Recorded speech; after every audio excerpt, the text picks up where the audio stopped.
for purposes of the recording, I actually stopped the recording, so I'm starting a new one. So if I don't succeed in putting them in one file, this is the concluding discussion. We just watched the last few scenes just before Anatevka, where the rabbi famously is asked, wouldn't this be a good time for the Messiah to come? We've been waiting for the Messiah all these years. Wouldn't it be a good time for him to come? And he says, we'll have to wait for the Messiah in some other place. Actually, I do want to show you.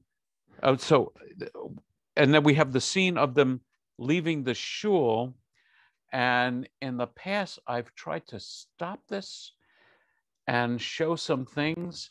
So do you guys see the PowerPoint slide, the views of the synagogue?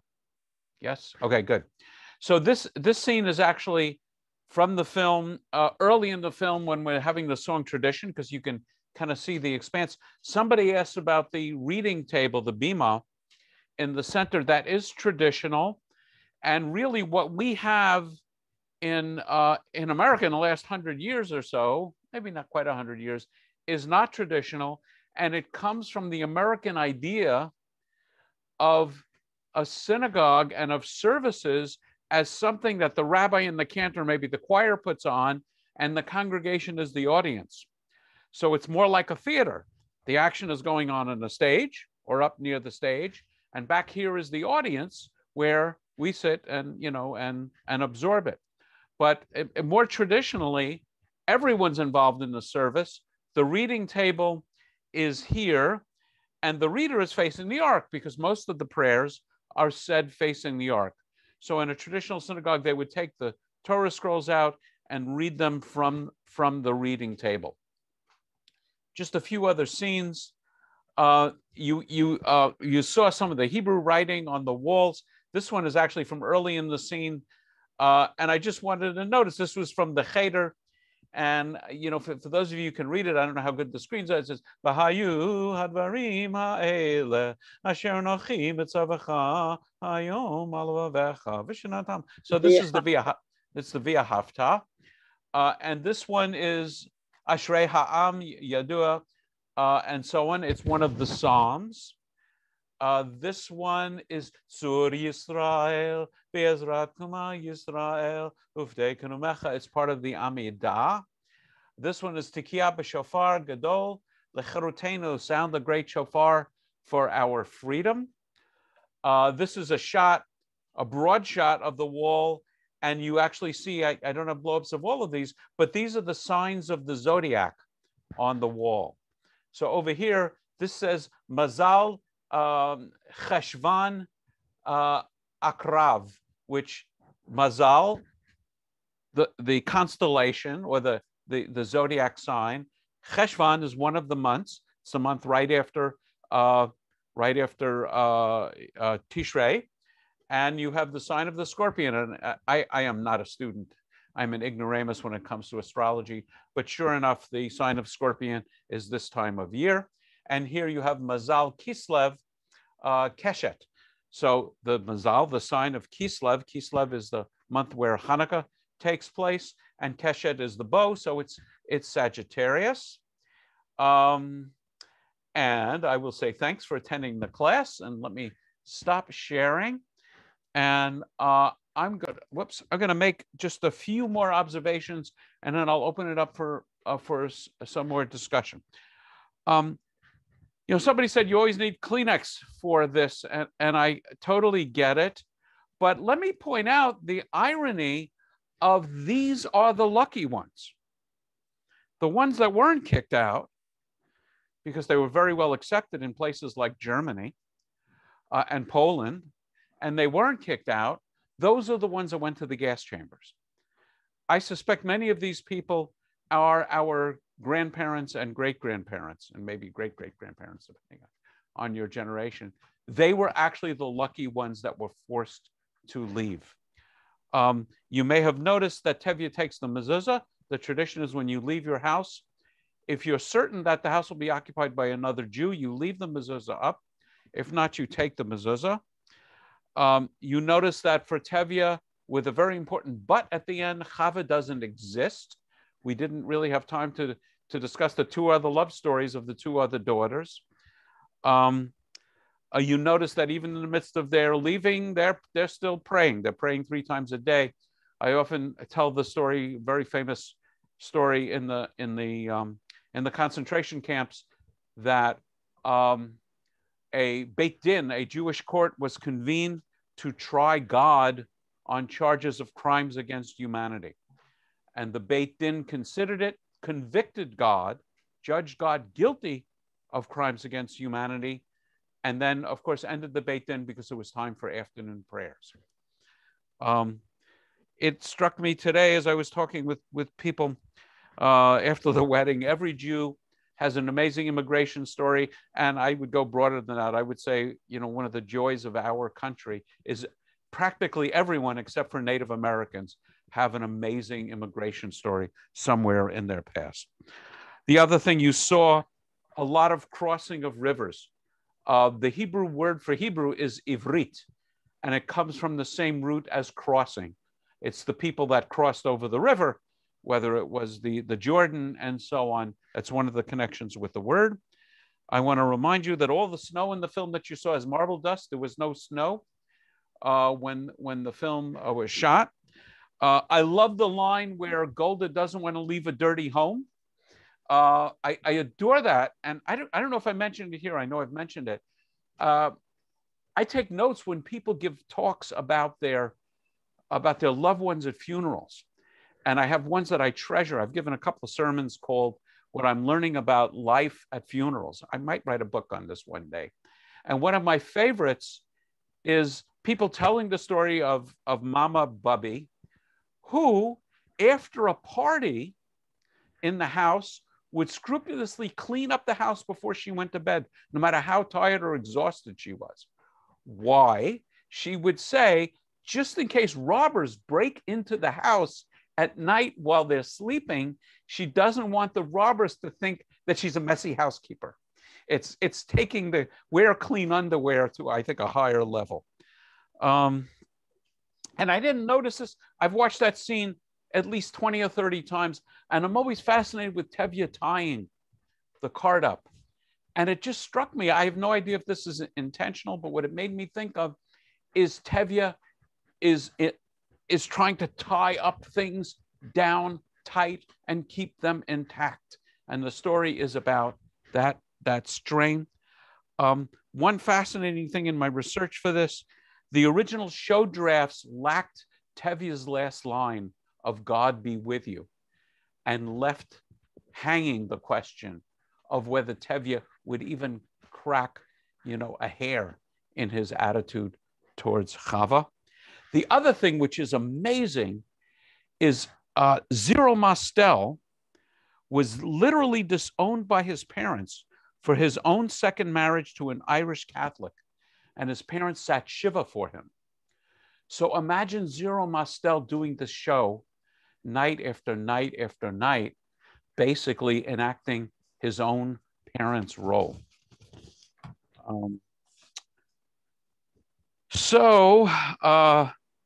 I'll conclude with the bottom lines. Well, let me ask for a discussion, and then I'll give you my bottom lines, and then I will wish you a good evening. Bryce, you've got your hand up. Yeah, so my question is about the astrology and the fact that the Jewish calendar has 13 months, whereas the astrological is set up with 12. Jewish calendar has 12 months, and then 7 times in a 19-year cycle, there's an extra month, and it's Adar Sheni. Oh, I see. Okay. And that's to keep the solar calendar and the lunar calendar balanced. If you don't make that correction of the leap months, right, the calendars get out of whack. And that's true of the Muslim calendar. The Muslim calendar is purely a lunar calendar, and every holiday occurs 11 days earlier in the year than the year before. Michelle and Richard. Hi, Mike. Hi. Delightful, just really delightful. I was crying as he was saying, not talking to Hava. And like you were starting to say, the popularity of the show particularly for Jewish people, I know it's popular throughout the world, is that these are I think these are the only possibilities of who my relatives were. I have no pictures, no records. Whoever wound up staying in Europe went to the Holocaust. My grandparents left at the turn of the century, and by the 20s, we were all here. They were here. But everybody who stayed is gone, and there is no history. There are no pictures or anything. So when we watch a movie like this, I think, oh, that's how they lived. That's who they were. You know, this is the closest thing to identifying a family for me, you know, for a lot of Ashkenazi Jews. So thank you for doing this. It was delightful. And also, you know, when the Japanese director said he doesn't understand how Americans can understand the story because it's so Japanese, it's the struggle of how culture is changing.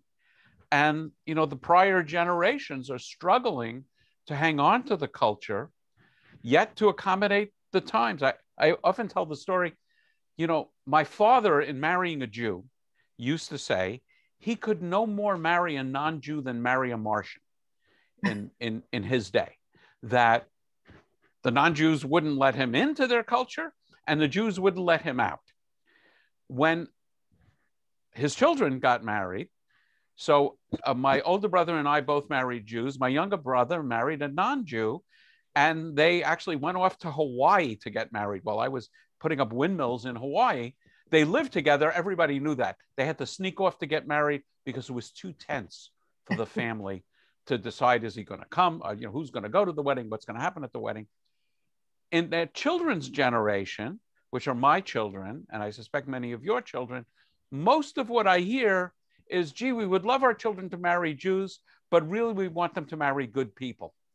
And there's not much of the Shanda anymore associated with it. So as you know, as I think Shakespeare wrote, the times they are a-changing. Probably not Shakespeare, right? Barbara.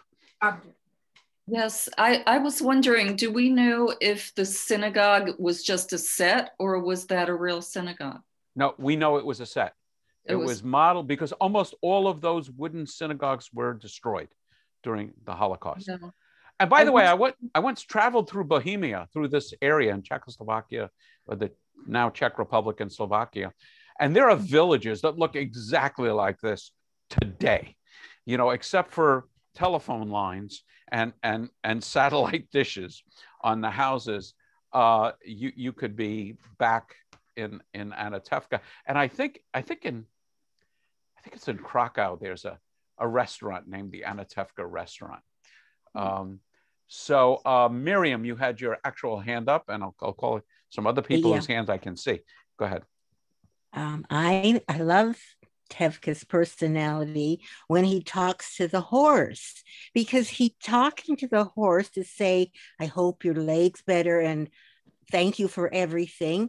And I really think that he believes that the horse hears and understands him, just the way he talks to God and the horse. That's one thing. I love that part. And there's a rumor going around in my family that our part of the family is related to Sheldon Harnick. So one day I'm going to look it up. Okay. I also wondered about Tevye pulling the cart himself rather than the horse. And the only thing I can think of is that I guess the horse was still with a lame leg. Or maybe if he took the horse with him, where would the horse wind up?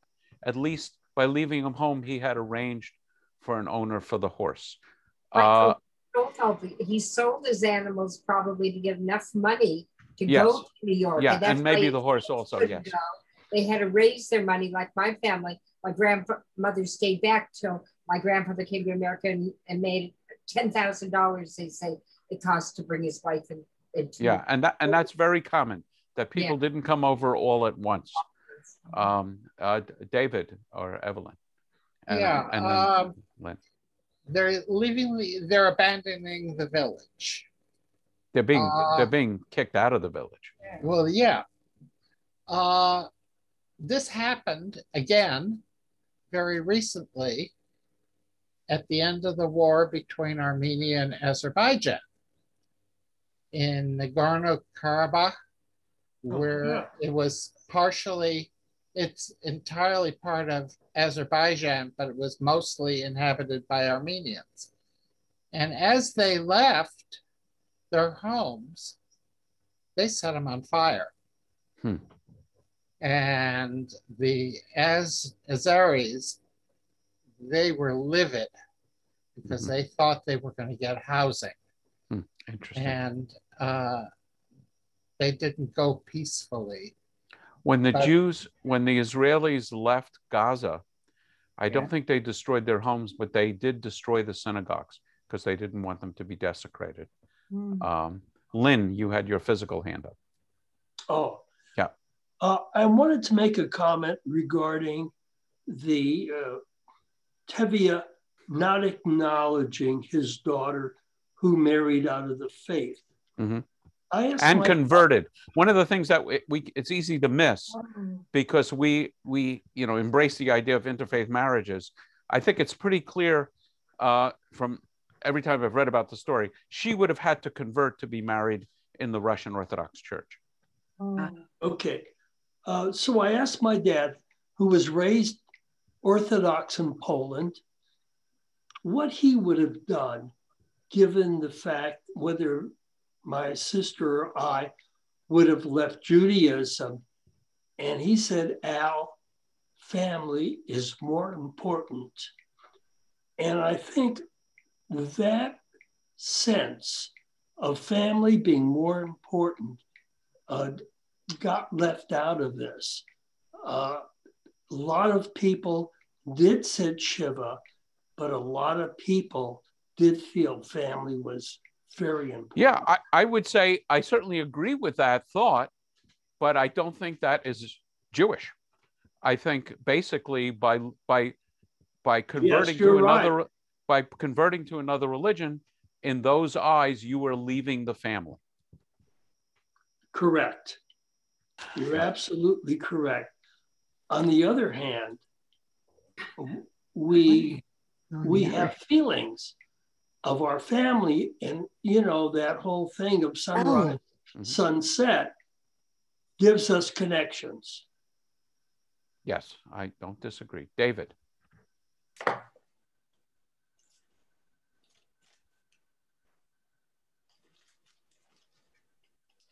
You put your hand on. Sorry, Richard. No, just a real brief observation, a little musical observation, that the song "Do You Love Me," they're going back and forth. It's such a witty, lovely song. And then the last couple of measures of that song, it's nice to know, they break out into this lovely little harmony. And I think that's just symbolic of the harmony of their lives together. It's just this little tiny sliver of brilliance in the movie. Yeah, it's one of the many slivers of brilliance. In a lot of the reading I've done, there are allusions to how subtly the sexual relationship, the intense relationship between Tevye and Golda is lying just below the surface. Jerry. The documentary pointed out how earlier everything was in circles. And at the end of the play, there are straight lines. The circles break up. And they're all going in different directions. And the idea, of course, of tradition, circular life was broken. I mean, it was a brilliant move on the director's part. Yeah, it's very, very well done. Sometimes the Jews are called the ever-dying people. In every generation, we are certain that ours is going to be the last. And in a moment, I will close with a thought on that. Jane. And it's funny that Jerry said that, because as I was watching the boat go across and the ones that are still on the shore, and I noticed they were all in a circle, and it said, reading Hebrew. Right. They were all in a circle, and then it broke up. I said, oh, there's the circle again. Yeah, there's a lot of discussion in the literature about how in the original staging of the show, there was a lot of emphasis on different circles. I don't, maybe I just didn't notice it. I didn't see quite that much in the film. Yeah, the family in a circle and they're praying. Absolutely. It was seen many times, and of course, the wedding scene as well. Mm-hmm. Okay, so let me close it before I cut off the recording. As I started saying, Jews are sometimes called the ever-dying people. And I want to explain my reason for optimism about Jews, Judaism, and Jewish survival. Partially, I think the real reason for my optimism is I am an optimistic person, and that is my nature. And so I will read history through those rose-colored glasses. You know, call me a naive optimist. I plead guilty. In fact, I think I have a high holiday sermon on my website saying Confessions of a Naive Optimist. So in the bad old days, which was illustrated by the end of this movie, in every nation where Jews have had a significant population, we have been expelled. And in that expulsion, we've basically been offered the option of leave, convert, or die. The Nazis were unique in that they didn't give the Jews the option of leaving. The Nazis had a different kind of anti-Semitism, understanding Jews as a race and a destructive vermin that needed to be wiped out. But every other form of anti-Semitism, there was always the option of joining the majority party. The majority party, the majority religion, the party, Communist Party, and so on. Western Enlightenment. Thinking about the expulsion from Spain, you know, that's my wife's family 500 years ago. What happened? Many Jews converted. Now, many of them actually converted and became Catholic and really were Catholic. There were many Jews, I'm sure you know the stories of being secretly Jewish. And then my wife's family and many other Jews left. Think about in 1492 what it meant to leave. You could sell your goods. In one scene from Fiddler, which we didn't see, you know, they tell Tevye he's got 3 days to sell his house. Well, who's going to buy his house in 3 days? And at what price? The Jews of Spain were faced with exactly the same thing. They couldn't take anything with them. They could sell it, but you can imagine what they would get for it. And then they're at the mercy of the ship captain, who might, you know, they convert their stuff into gold and diamonds, who might just as well steal everything they have, leave them on an island, or just throw them overboard. So who stayed Jewish during these times? The people that stayed Jewish through all of these expulsions. The United States is the only nation which never expelled its Jews, that has had a significant Jewish population. Who stayed Jewish throughout Jewish history? Only those Jews who, for some strange reason, had a fierce attachment to their Judaism that they clung to in spite of the physical, economic, social price that they had to pay to cling to their Judaism. That's the bad old days. Now here we are in the good new days, where what people think is will be the ultimate fatal threat to Jews and Judaism is not that people hate us, but they love us, literally. Namely, they're marrying us.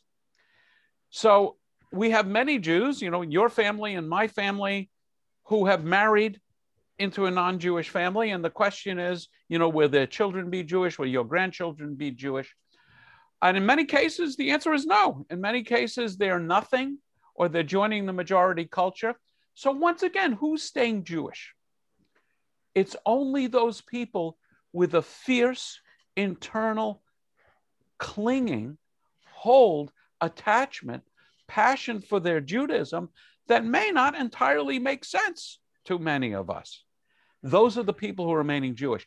I submit that it's the same phenomenon going on that went on thousands of years ago is still going on. Thankfully, we're not being burned out of our houses. We're not being expelled from our land. We're not being sent to gas chambers, and we're not being, forcibly evicted and placed in the mercy of someone who doesn't necessarily have our best interest in mind. So I don't believe Jews are going to be the majority culture in the world. We have stayed about the same size for many, many hundreds and thousands of years. The fact that a third of the world's Jews were murdered by Hitler contributed to that. And here we are. So ultimately, I am optimistic about the future of Jews and Judaism. That optimism is sustained by several people I know who are here, who have converted, who are in the process of studying for conversion.